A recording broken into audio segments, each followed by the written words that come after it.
Dice la Escritura: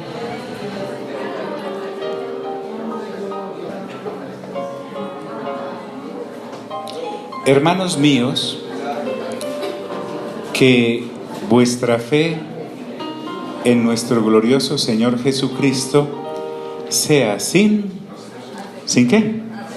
¿Sin qué?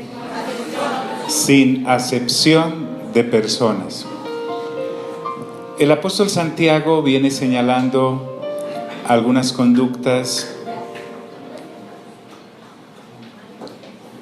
que la gran mayoría de creyentes no consideramos pecado por no ser tan vistosas como un homicidio o un gran robo.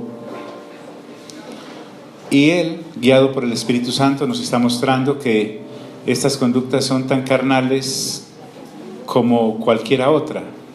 No hay rango de pecados. Pero cuando dice hermanos míos, es precisamente porque está dirigido a creyentes. Nada tiene que ver esto con los que aún no creen.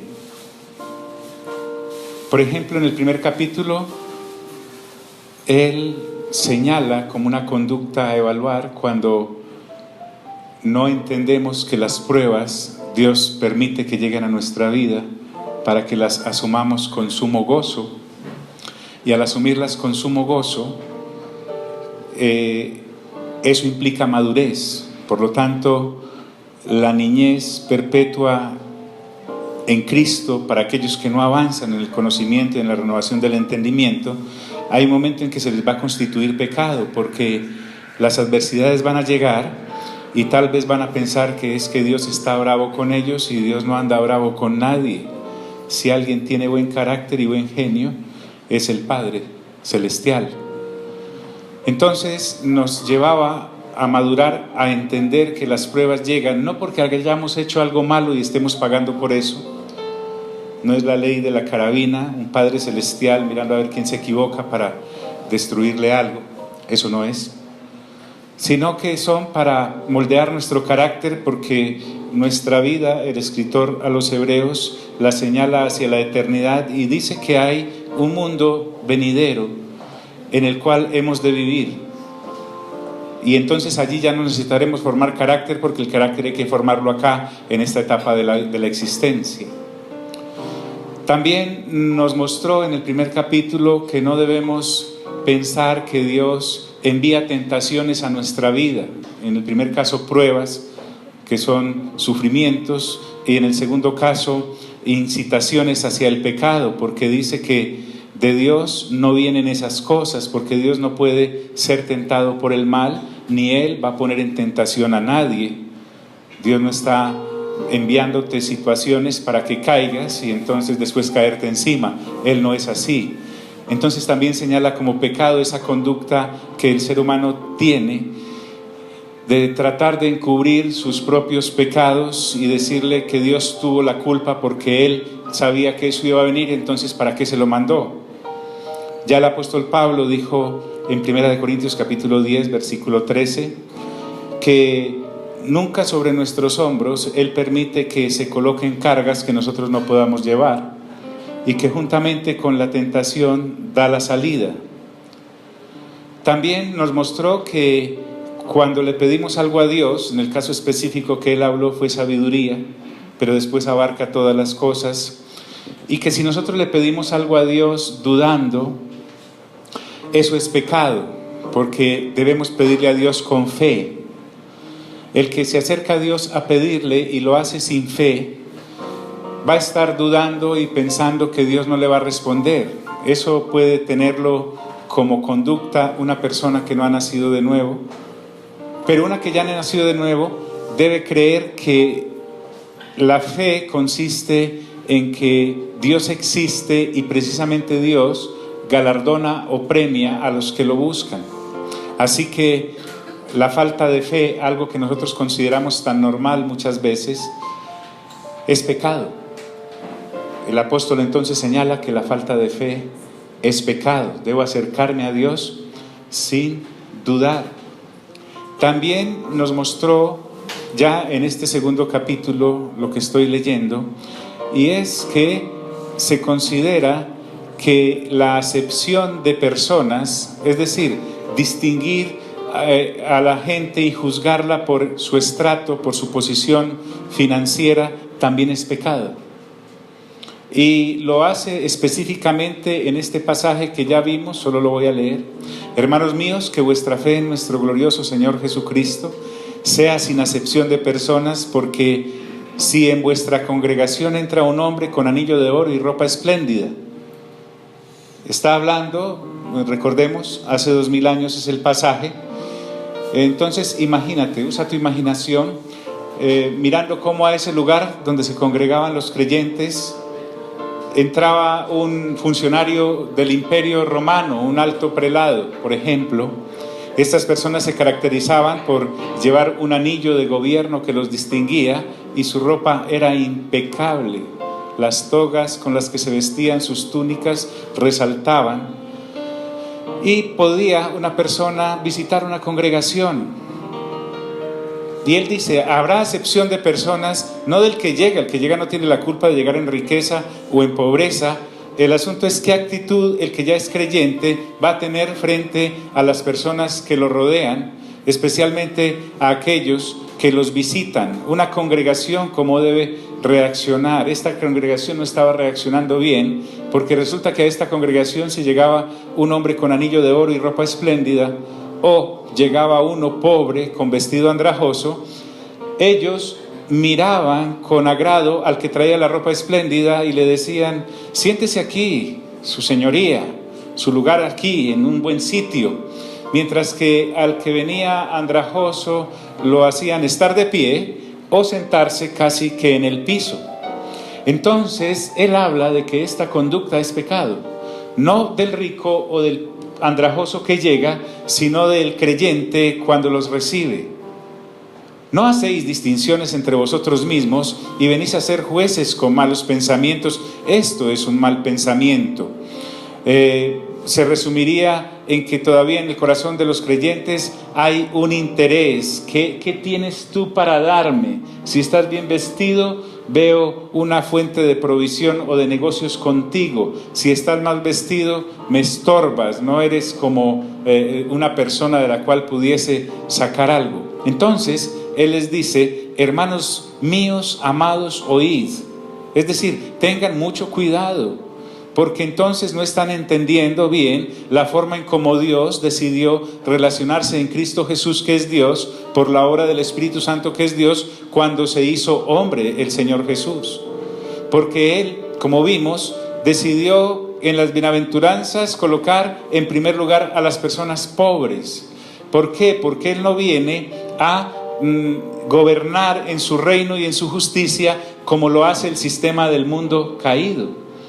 Todos aquellos estratos que nosotros conocemos y la división de clases, la lucha de sistemas de gobierno, etcétera, son sistemas caídos que tratan de arreglar lo que no tiene arreglo. Entonces te colocan en una posición mayor o menor dependiendo de las cosas que tienes y no de lo que eres. Por eso Él les recuerda a estos creyentes, y hoy nos recuerda a nosotros, no ha elegido Dios a los pobres de este mundo, de este sistema, del sistema del mundo, porque este mundo es un sistema, además es perverso, es caído, hace acepción de personas en todo lugar. Usted entra a una entidad bancaria y encontrará una cantidad de personas haciendo vueltas para otros en largas filas eternas. Mientras que usted puede entrar con su tarjeta VIP, lo atiende el gerente, el cajero, así vaya a preguntar solo un saldo. El sistema como tal es perverso porque está diseñado para hacer acepción de personas, para que la gente se sienta excluida, cualquiera sea el sistema. Sin embargo, Dios no lo hizo así. Él escogió a los pobres de este mundo y les recuerda a esos pobres que ha escogido para que sean ricos ¿en qué? ¿En qué?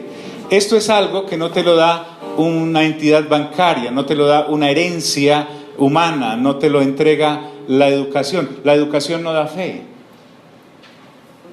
El estrato no da fe. Pero Dios decidió entrar a la humanidad ofreciéndole al pobre cosas que el dinero no puede comprar.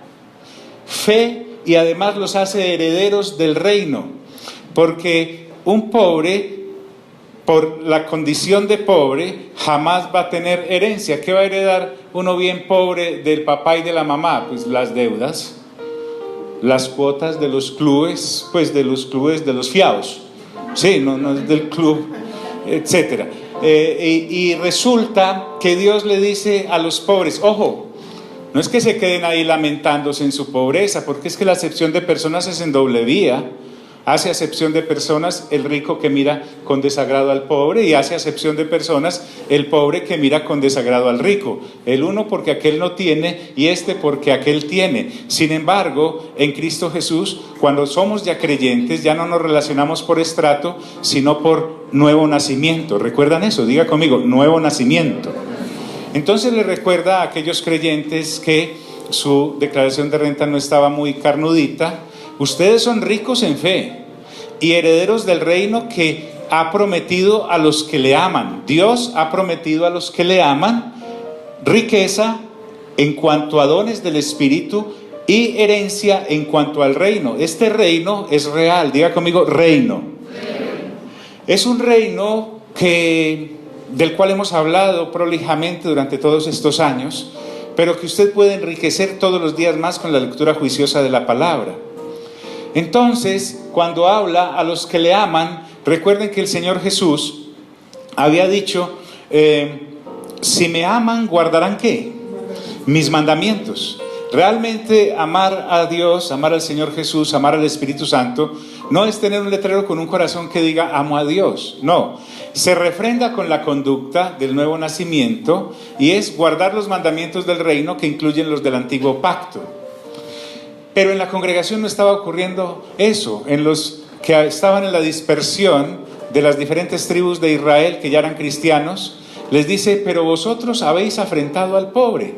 Ahora, les recuerda que precisamente de los ricos es que vienen las opresiones. No os oprimen los ricos, y no son ellos los mismos que os arrastran a los tribunales. Además, el rico, cuando no es creyente, es un blasfemo, porque ellos, los ricos, blasfeman el buen nombre que ha sido invocado sobre los creyentes. Eran precisamente los que se burlaban de aquellos que se aproximaban a Cristo. En el primer siglo como ahora, la gente de estrato alto piensa que tener fe en Cristo Jesús es algo que ya pasó de moda. No estoy hablando de todos, no estoy generalizando. Tal vez usted estuvo en esa condición antes de ser creyente. Como que eso es para gente de otro nivel. A mí, que ya lo tengo todo y sé tanto, no necesito de eso. Entonces, él recuerda esta situación. Cuando usted lee atentamente el libro de Revelaciones, Apocalipsis, se va a dar cuenta que cuando la ira del Señor se manifieste contra todo aquel que haya decidido no creer en el Señor Jesucristo, tantos ricos como pobres le estarán rogando a los montes que caigan sobre ellos para librarse del juicio que vendrá sobre la tierra. Entonces, nos recuerda también que si en verdad cumplimos la ley real, diga eso, ley real, todo lo que el apóstol está diciendo es conforme a las Sagradas Escrituras. La Biblia para nosotros no es un libro de consulta. La Biblia para nosotros no es un libro de prohibiciones. La Biblia para nosotros es un manual de instrucciones. De manera que lo único que debe sustentar nuestra fe y nuestro caminar después de haber conocido al Señor Jesucristo es lo que la palabra dice.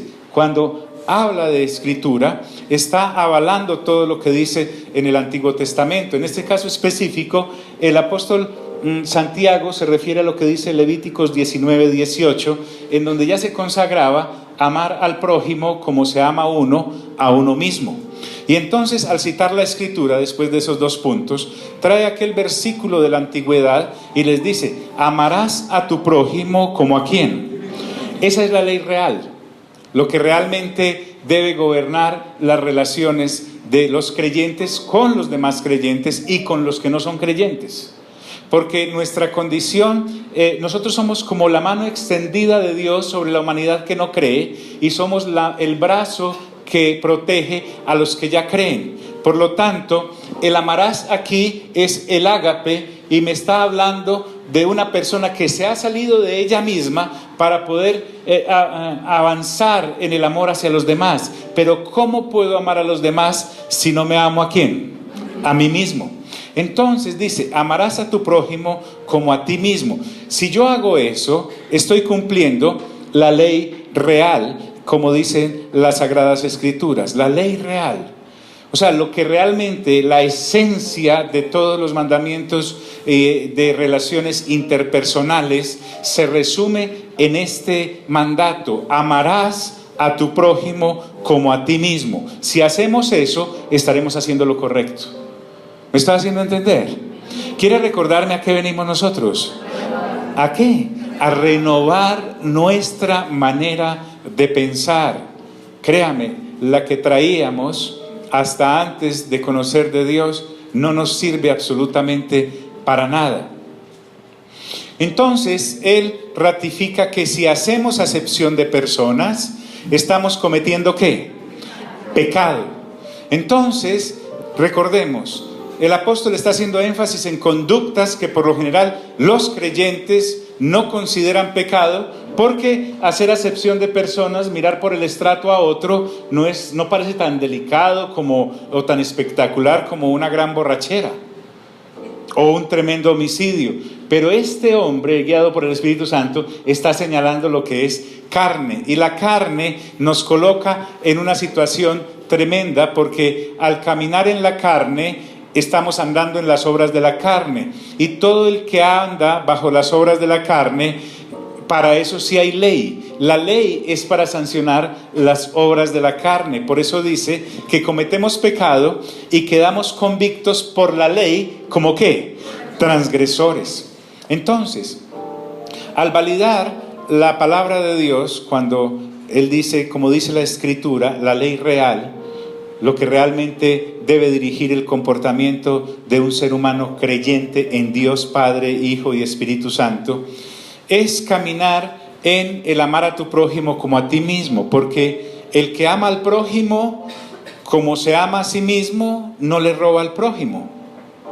El que ama al prójimo como se ama a sí mismo, no murmura del prójimo.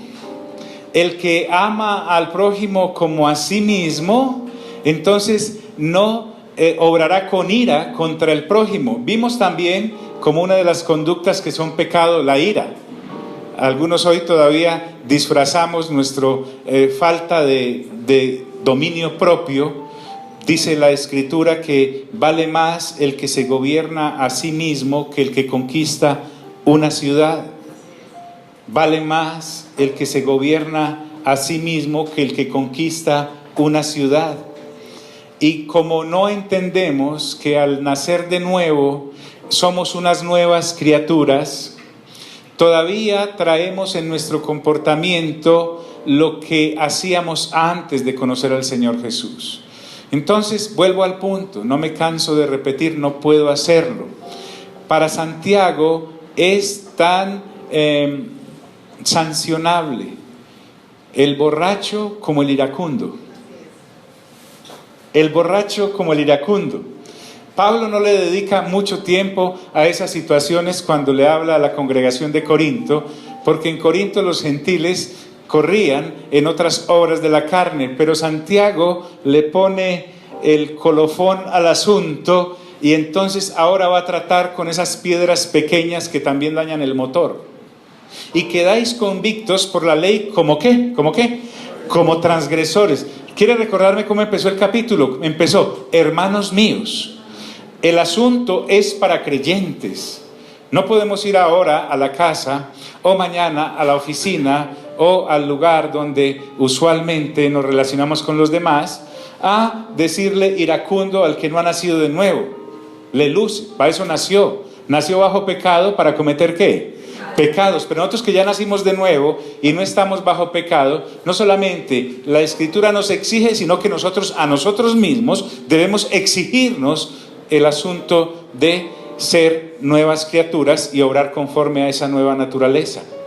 Y quedáis convictos por la ley como transgresores, Porque cualquiera que guardare toda la ley, diga conmigo, toda la ley. Resulta, hablemos solo de los 10 mandamientos de Moisés, los iniciales. Que usted y yo de los 10 cumplimos 9.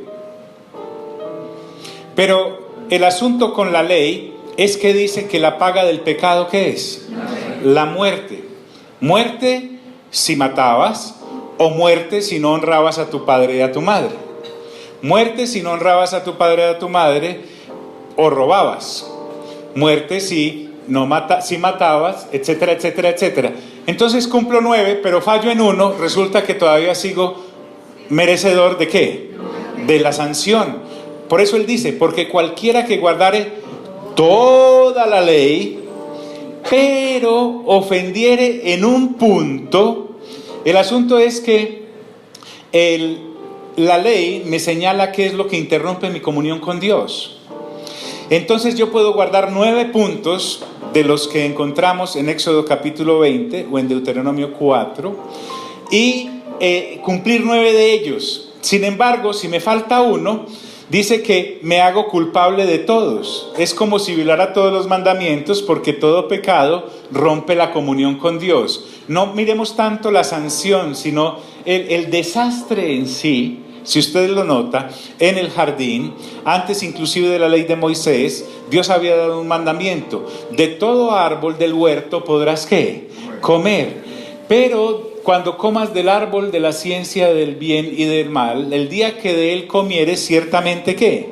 Morirás. Cuando ellos comen, viene Dios y habla con ellos, y después de dar las sanciones a cada uno, los expulsa del jardín.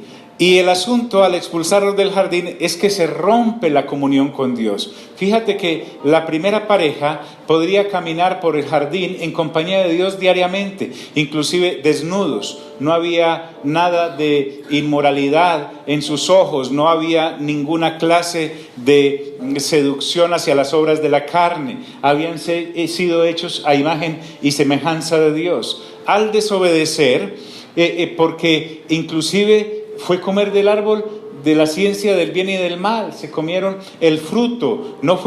Adán no mató a Eva, ni Eva atentó contra Adán.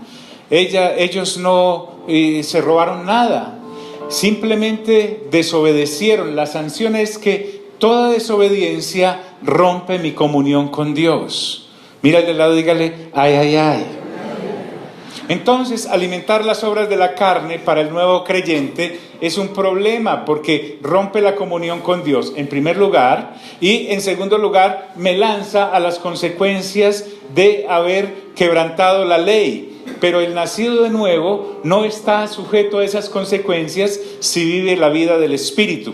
Lo veremos más adelante. Entonces se hace culpable de todos y trae el ejemplo. Santiago usa estos ejemplos porque se está dirigiendo a las tribus dispersas que ya eran creyentes en Cristo Jesús y que estaban también bajo persecución en todo el imperio. Así que ellos entienden cuando les está hablando de esto, porque era lo que escuchaban diariamente en las sinagogas cuando no eran cristianos. Era lo que escuchaban cada año cuando hacían su peregrinar para celebrar sus fiestas en el templo. Entonces Santiago dice, avalando con un ejemplo que nos acaba de enseñar, porque el que dijo, refiriéndose nuevamente a Dios, no cometerás ¿qué? Adulterio, también ha dicho, ¿no qué? No matarás. Entonces recordemos que las leyes del reino, los mandamientos del reino son mayores que los mandamientos de Moisés. Los mandamientos de Moisés son pequeños comparados con los mandamientos del reino. ¿Por qué? Por ejemplo, en este caso del no matarás, una persona caía bajo la sanción de la ley cuando efectivamente mataba a alguien. El Señor Jesús dijo en el Nuevo Testamento, Moisés dice, no matarás, pero yo te digo, aquel que con enojo mira a su hermano o lo insulta o le dice fatuo o necio, ya es culpable en los mandamientos del reino. Entonces ya no se sanciona solamente el matar físicamente, sino que se llega a sancionar el odiar.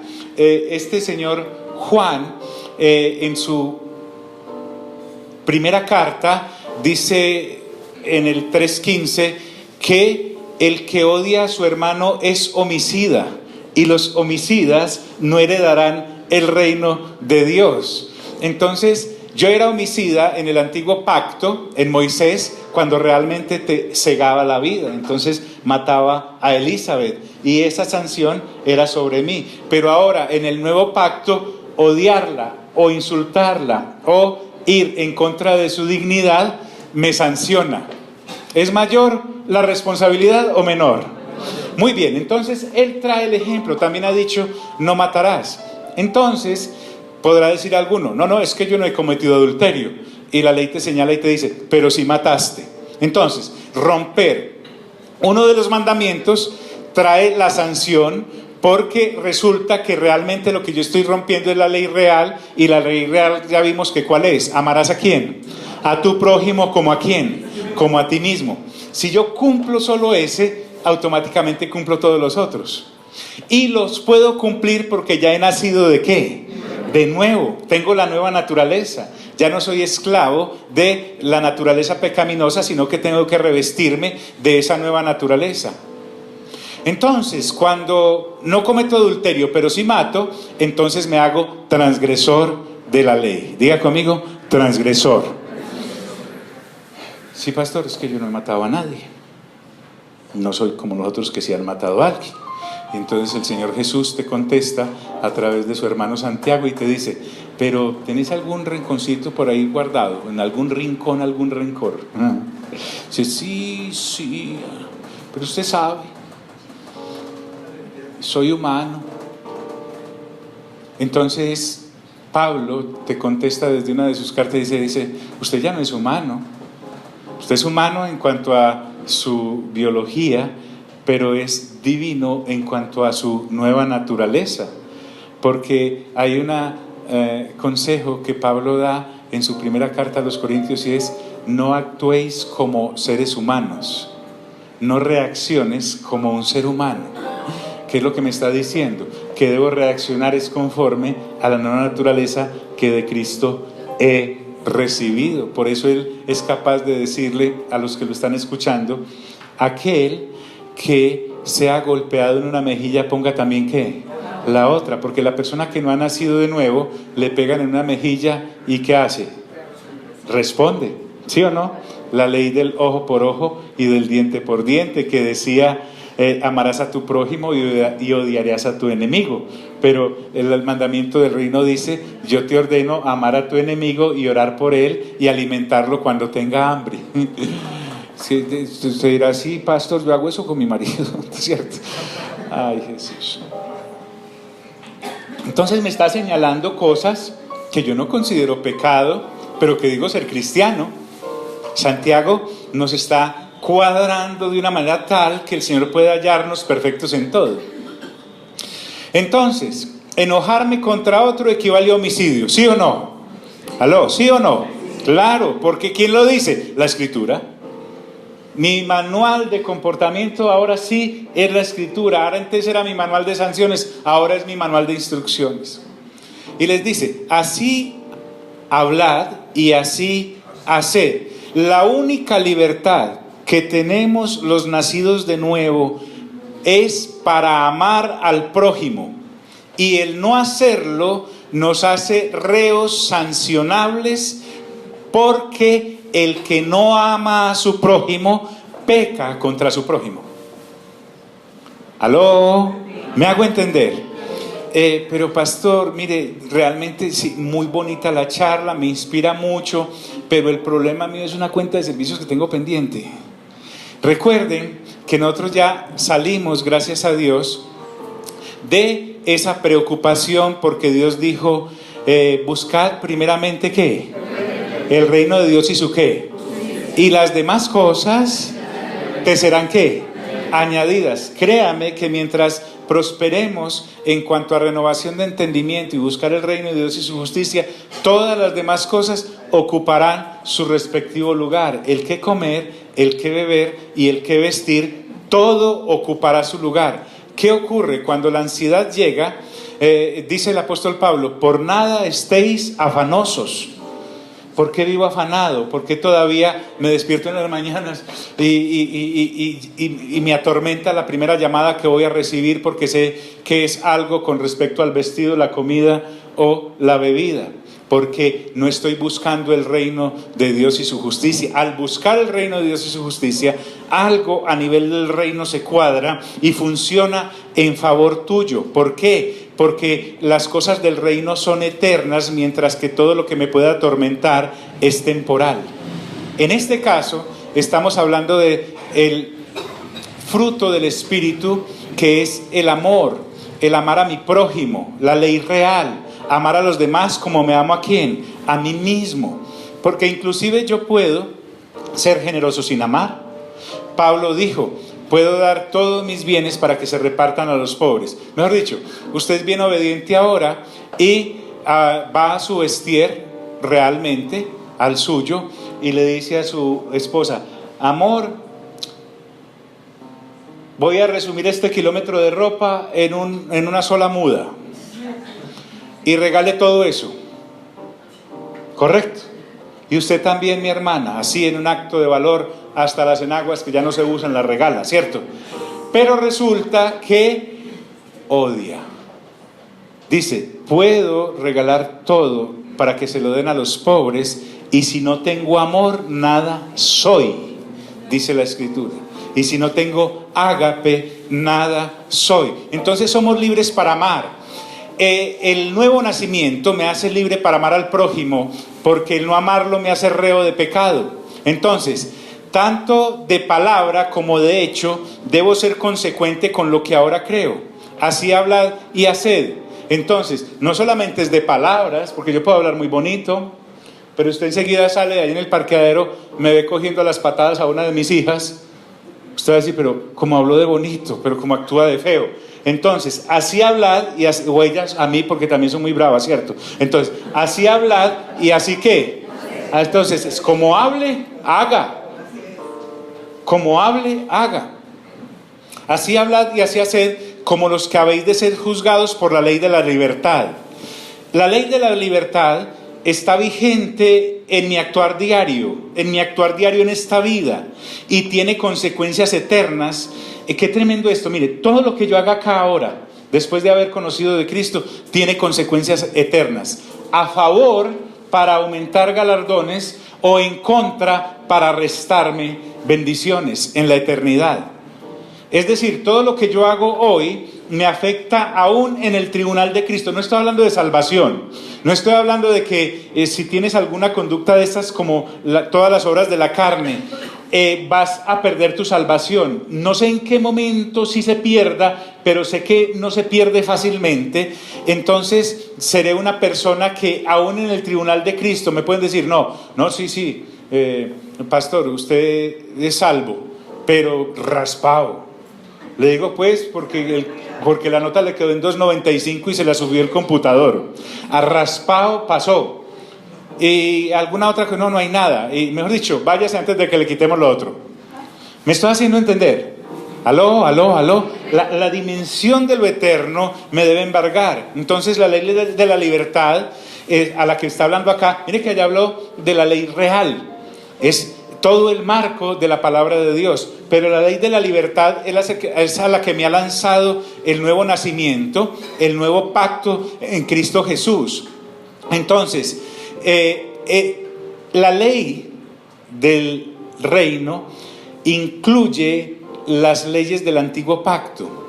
Entonces, si yo estoy en la ley de Cristo, cumplir la de Moisés para mí es fácil, porque como podemos ver en los ejemplos, si una persona se enoja contra otra, es tan sancionable como el que mata a otra en los mandamientos del reino.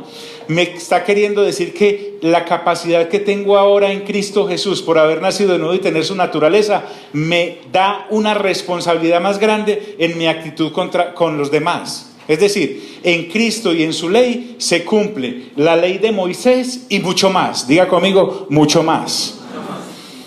Entonces, la libertad que a mí me queda, el eje de libertad que a mí me queda es amar al prójimo. Amar al prójimo como me amo a mí mismo, porque el Señor Jesús me enseñó a amarme a mí mismo. Ahora, ¿qué ocurre si no cumplo? Hay juicio sin misericordia con el que no haga misericordia. El Padre Nuestro lo dice muy fácil: y perdona mis ofensas como yo también perdono a los que... ¿A los que qué? Como oraba uno de eso bonito antes de nacer de nuevo. ¿Se acuerda eso? Uno iba y oraba eso y salía uno convencido de que Dios lo había perdonado, y uno con todos esos odios y rencores por dentro. Pasable si no había nacido de nuevo, porque yo puedo recitar el Padre Nuestro sin haber nacido de nuevo, pero ya naciendo de nuevo, esto cobra una dimensión mayor. Además, el Padre Nuestro no termina en el amén. El Padre Nuestro, después de y líbranos del mal, sigue: porque si no perdonáis a los que os han ofendido sus ofensas, tu Padre no te podrá perdonar a ti las tuyas. La falta de perdón humano trae falta de perdón divino. Eso es para gente del nuevo pacto, eso no es para gente del antiguo pacto. Si no perdono, no me perdona. En este caso, para ceñirnos a lo que traemos analizando en la Escritura, si yo soy parcial hacia el rico y hacia el pobre, haciendo acepción de personas, seré juzgado en esa misma medida que juzgue al otro. Porque el Señor Jesús dijo en el Sermón del Monte: con la vara que midas, ¿qué? Serás medido. Con la vara que midas, serás medido. Entonces, si yo trato con acepción de personas a los demás, porque vuelvo al punto, no, es que eso es normal en nuestra sociedad, eso es normal, mirar al pobre de lejos y con harta envidia al rico. Así no es en el reino. En el nacido de nuevo no es así. A eso se está refiriendo: juicio sin misericordia se hará con él que no hiciere misericordia. Y definitivamente la falta de misericordia se resume en no amar. No amar. No amar con el amor de Dios. ¿Por qué Dios insiste tanto en que tengamos misericordia de los demás? Porque dice: la misericordia triunfa ¿sobre qué? Sobre el juicio. El amor cubre multitud de faltas. No es que las oculte, las cubre. Te amo más que la lesión que me has ocasionado. Cuenta conmigo para amarte por encima de todas las cosas. Es un pacto que Dios hace con la humanidad a través de nosotros. De todas formas, la gracia de Dios nos lo ha demostrado ya. El asunto es que el Señor Jesús entendía también esto con respecto a los que no han nacido de nuevo. Si usted ve a dos personas matándose en la calle que no son creyentes, créanme que aunque quisieran no hacerlo, no pueden escapar a su naturaleza caída. El Señor Jesús, cuando está en la cruz del Calvario, a pesar de todas sus heridas, a pesar de todos los insultos que recibió, a pesar de todas las detracciones a los que fue sometido, cuando está arriba en la cruz, a punto ya de entregar su espíritu, Él nunca dejó de obrar en su naturaleza divina. Él no dijo es más, cuando los que lo acusaban ante Pilatos, cuando Pilatos se lava las manos, dando a entender que se libraba de la sangre de ese justo, los que no habían nacido de nuevo y estaban acusando al Señor dijeron: su sangre sea sobre nosotros y sobre quiénes, y sobre nuestros hijos. El Señor Jesús, cuando estaba en la cruz, no dijo: ya que dijeron eso, lo que les va a venir de aquí en adelante, mejor dicho, menos mal me voy para no verlo. Él no dijo eso. Él no dijo: Padre, aprovechando el terremoto que va a venir, ¿por qué no los destruyes a todos, que solo quede en pie esta cruz? Él no dijo eso. Él no dijo a Judas cuando lo estaba entregando, no dijo: sapo y bien barato que me vendes. Pero el problema suyo es que yo voy a resucitar. Vea, yo voy a resucitar y lo convierto en sapo. No, ¿sabe qué dijo? Dijo, Padre, perdónalos porque no qué, no saben lo que hacen. La gente que no ha nacido de nuevo no sabe lo que hace aunque crea que lo está haciendo. El asunto de los que ya nacimos de nuevo, que ya sí sabemos, ya estamos sin velo, no hay nada que nos cubra el entendimiento. Hoy hablaba con dos apreciados amigos y les decía que maravilloso es Dios con nosotros. Las dos dudas que todo ser humano tiene, a los que ya hemos nacido de nuevo, nos han sido ya clarificadas. Las dos preguntas de todo ser humano, así no se las haga, que están ahí latentes son: ¿quién soy yo? Una. Y la otra es: ¿qué hago aquí? Ya a Dios, a nosotros nos quitó ese velo. Ya sabemos quiénes somos y qué hacemos.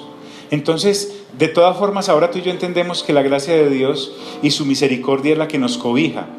La gracia de Dios y su misericordia no solo nos muestra el camino a través del amar al prójimo, sino que además, como si fuera poco, Él no dice, ese es el camino, sino que dice, y esta es la provisión para que caminen en Él.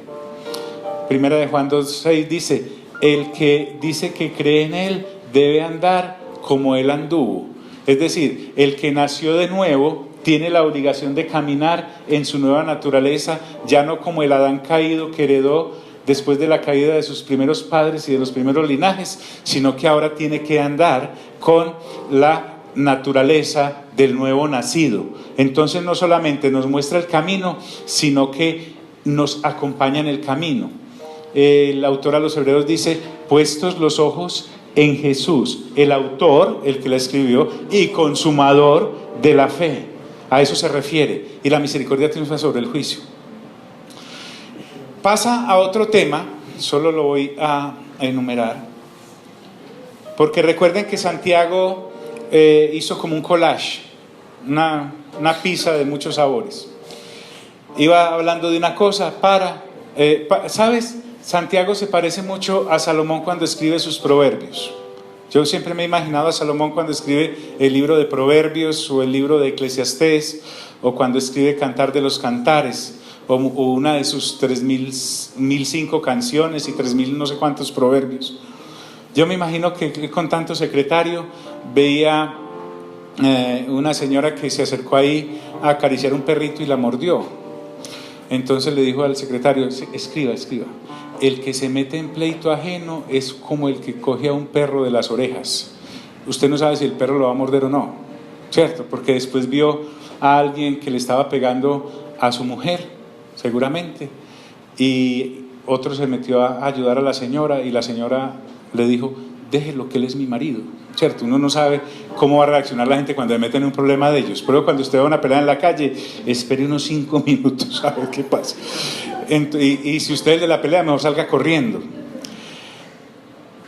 Entonces Santiago es como Salomón. El Espíritu Santo le va trayendo cosas y las escribe de tal manera que las toca, y Santiago es como un Proverbios del Nuevo Testamento. Además amplía lo que el Señor Jesús ya dijo en el Sermón del Monte. Y aquí viene a tocar un tema muy interesante, que es el del creyente anónimo, el del creyente escondido, aquel que no se sabe. Tiene mucha fe, pero nadie sabe. Cree mucho en Dios, pero en la sociedad donde está el impacto es ninguno. Cree mucho en Dios, pero en su familia dice, hermanos míos, este hermanos míos marca, voy a cambiar de tema, estoy escribiendo otro proverbio, es lo que está diciendo Santiago. ¿De qué aprovechará si alguno dice que tiene fe y no tiene obras? Aquí Santiago lo que quiere contarnos es que la fe y las obras van de la mano, son gemelas. La fe y las obras, obviamente no está hablando de la fe con la cual nos salvamos, porque la salvación no es por obras, para que nadie se gloríe. Santiago ahora va a hablar de lo que Juan el Bautista le dijo a aquellos que lo escuchaban cuando le preguntaban qué tenían que hacer. Les decía, hagan frutos dignos de arrepentimiento. Los frutos dignos de arrepentimiento inicialmente son: el que bebía ya no beba. Claro, la nueva naturaleza me capacita para no tener adicciones. El que robaba ya no robe. La nueva naturaleza me capacita, como dice Efesios capítulo 5, que el que robaba ya no robe más, sino que se dedique a trabajar para ayudarle a los necesitados. Imagínate qué conversión tan bonita. Pero es algo más que dejar de hacer lo ilícito. Es algo más que dejar de hacer lo que la naturaleza vieja hacía. Ahora que he nacido de nuevo, mi vida social en esta humanidad, mientras me llega el sepulcro, ¿cómo la voy a tener? ¿Cómo va a ser esa interrelación con los demás? Entonces, lo que Santiago va a abordar acá es, de acuerdo con lo que creo, voy a orar. Por eso dice, hermanos míos, ¿de qué aprovechará si alguno dice que tiene fe y no tiene obras? Entonces va a mostrarnos que fe y obras van de la mano, a partir nuevamente de esa nueva naturaleza que hemos recibido por el nuevo nacimiento. Vuelvo y repito, no está hablando de salvación por obras, se da por el hecho de que ya se está dirigiendo a salvos. Mire lo que dice, hermanos ¿qué? Míos, o sea, familia en la fe, gente que ya es salva. Esto es para salvos. No es que estoy haciendo obras para salvarme, sino que ya que soy salvo, ¿hago qué? Obras. ¿Me he hecho entender ahí? ¿O vuelvo a empezar desde el capítulo 1? Mejor desde ahí. Ok, muy bien. Es mi nueva forma de actuar. ¿Podrá la fe salvarle? Es decir, si solo tengo fe, de ninguna manera. Es bueno algo acá que debemos recordar.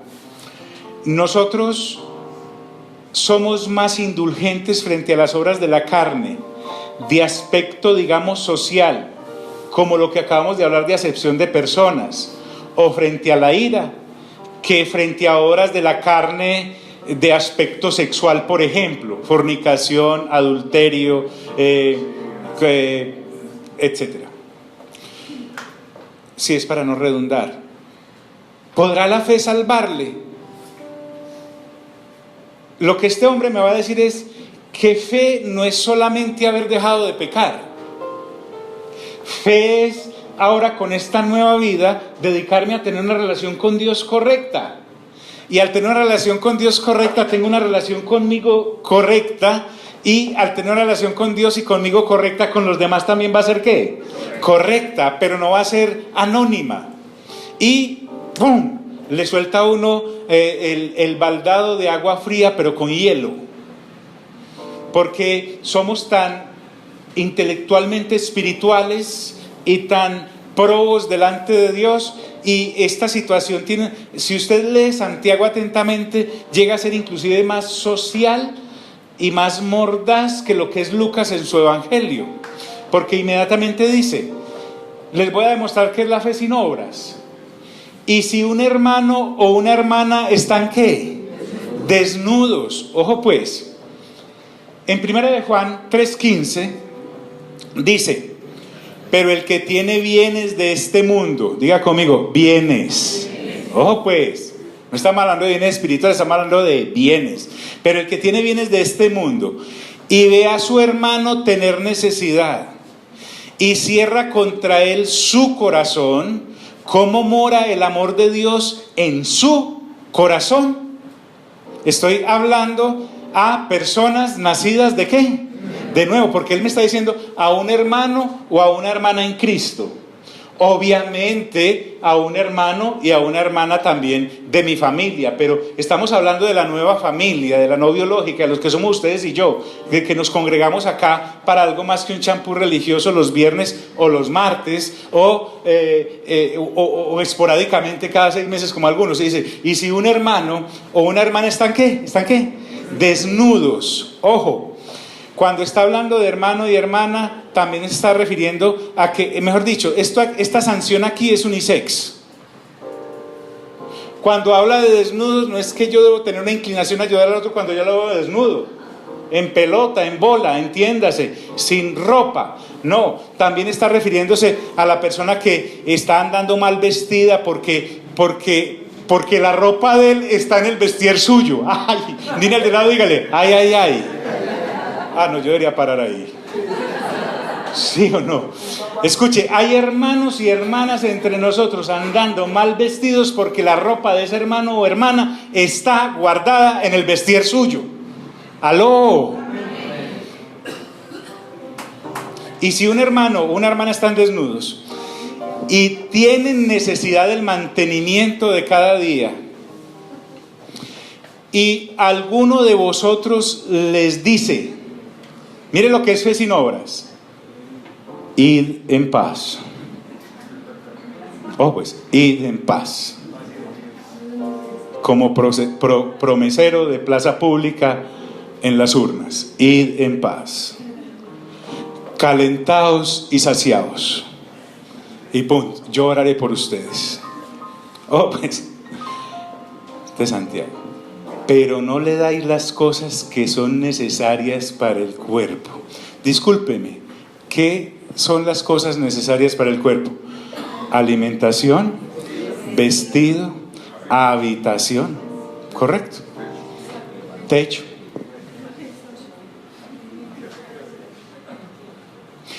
Esa cosa, esa actitud será tan provechosa como una fe muerta. O sea, no sirve para nada. Santiago parte de la base que Pablo aclaró cuando dijo: nada hemos traído ¿a dónde? A este mundo, y nada nos hemos ¿de qué? De llevar. Muy bien, muy bien, muy bien. Entonces, volvamos al ejemplo. Usted sabe que ese hermano, esa hermana está pero raspada, ¿sí o no? Y empeora: Señor, provéele. Y esos billetes de 50,000 ladrándole a usted en el bolsillo para salirse, ¿cierto? Le reprendo, Satanás, provéele, Señor.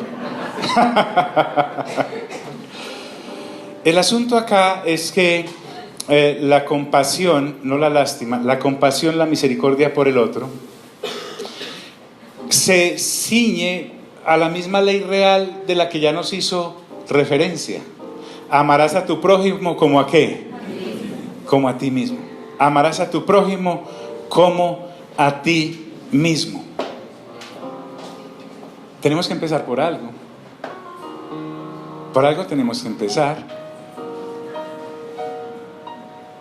Pero no le dais las cosas que son necesarias para el cuerpo. Santiago dice: ¿de qué aprovecha? La respuesta es obvia: de nada. O sea, una fe así es muerta. No eres un canal de bendición, sino un estanque. Realmente, aún inclusive muchos a otros les privamos bendiciones porque nuestro orgullo no recibimos cosas, porque nuestro estrato no nos da para recibir cosas. ¿Sí me hago entender? Y resulta que a veces lo que te están regalando a ti no es para ofenderte a ti, sino para que lo uses, para que se lo des a otro. Mírale, dígale: ay, ay, ay. Entonces ahí te están regalando una provisión de alimento y tú dices: ay, no. Pero no es para ti. Nadie te está ofendiendo. Dios te está invitando a ser canal de bendición para otros. Pero yo creo que es prudente que dejemos aquí, hermanos. Vamos a estar en pie. Vamos a estar en pie. Después le hacemos más énfasis a eso. Di conmigo: Señor Jesús, gracias por tu palabra, que es viva y eficaz y más cortante que toda espada de doble filo. Quiero que mi fe sea viva y acompañada de obras para que no sea muerta. En primer lugar, te pido que me muestres qué cosas hay en mi poder, por lo menos en mi vestir, que son de otros, pero que yo las tengo ahí estancadas. Y hay gente desnuda y aguantando frío, aún entre nosotros, que necesita eso. Permíteme soltarme, Señor, para ser libre. Permíteme arrancar por algún pedacito. En el nombre glorioso de Cristo Jesús, les bendigo. Amén, amén y amén. Dios nos bendiga a todos.